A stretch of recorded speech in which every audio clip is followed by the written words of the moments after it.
사기죄 선처 탄원서 심층 분석. 사기죄는 단순한 금전 거래의 문제가 아니라 타인의 신뢰를 기망하여 재산상 이익을 취득하는 범죄입니다.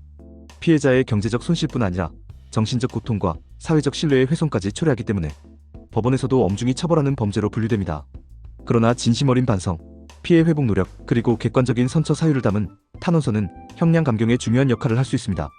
사기죄의 법적 특성과 양형. 사기죄의 법적 근거는 형법 제347조에 규정되어 있습니다. 타인을 기망하여 재산상 이익을 취득하거나 재물을 교부받은 경우 10년 이하의 징역 또는 2천만 원 이하의 벌금에 처해집니다. 성립 요건은 4가지입니다. 기망행위, 상대방을 속인 행위. 착오 유발 속은 상대방이 잘못된 인식을 하게 된 사실. 재산상 이익의 취득 금전이나 이익을 얻은 결과. 인과관계 속임수와 이익 취득 간의 직접적 연관성. 피해 금액이 클수록 형량은 가중되며 동종 전과나 다수 피해자, 장기간 조직적 범행의 경우엔 법원에서 매우 무겁게 판단합니다. 사기죄 탄원서 작성의 핵심 원칙. 1. 피해 회복이 최우선. 사기죄 탄원서에서 가장 중요한 것은 피해 회복 노력입니다. 피해자에게 전액 변제 또는 일부 변제, 형사공탁, 합의 시도 등의 노력이 반드시 입증되어야 합니다. 예시.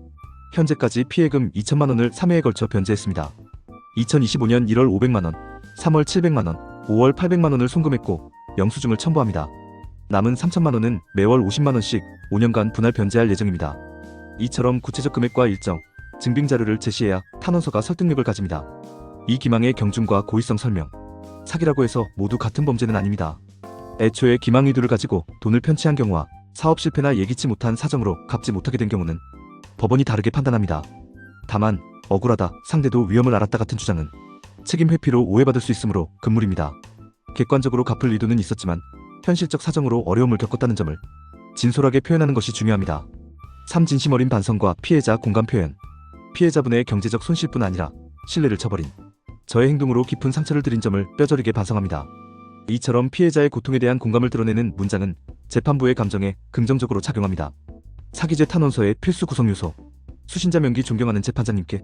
작성자 정보 성명, 주소, 연락처, 피고인과의 관계. 사건 경위 피해자 비난 없이 객관적으로 서술. 피해 회복 노력 변제 내역, 공탁 내역, 합의 시도, 향후 계획. 피고인의 평소 생활과 성품 성실함, 가족 부양 책임, 주변의 평가. 가족의 어려운 경제적 상황을 구체적으로 설명하되 피해 회복보다 앞세우지 않기. 재발 방지 계획, 직업 복귀, 상담 참여, 경제적 자립 계획 등. 예시 문장. 이번 일을 계기로 다시는 타인의 신뢰를 저버리는 행동을 하지 않겠습니다. 현재 부업을 시작하여 매월 일정 금액을 피해자에게 변제 중이며 향후 5년 내에 모든 피해액을 상환하겠다는 약속을 반드시 지키겠습니다. 사기죄 탄원서 작성 시 주의사항. 피해자 비난 금지. 피해자도 욕심이 있었다는 표현은 절대 금물입니다. 혐의 부인 금지 단순 채무불이행일 뿐이라는 주장은 오히려 역효과입니다. 가족의 어려움만 강조 금지. 피해 회복 없는 선처, 호소는 설득력 없습니다. 비현실적 변제 계획 금지. 월수입보다 과도한 상환 계획은 신뢰를 떨어뜨립니다. 효과적인 탄원서 작성 요령. 피해자 중심 시각으로 작성합니다.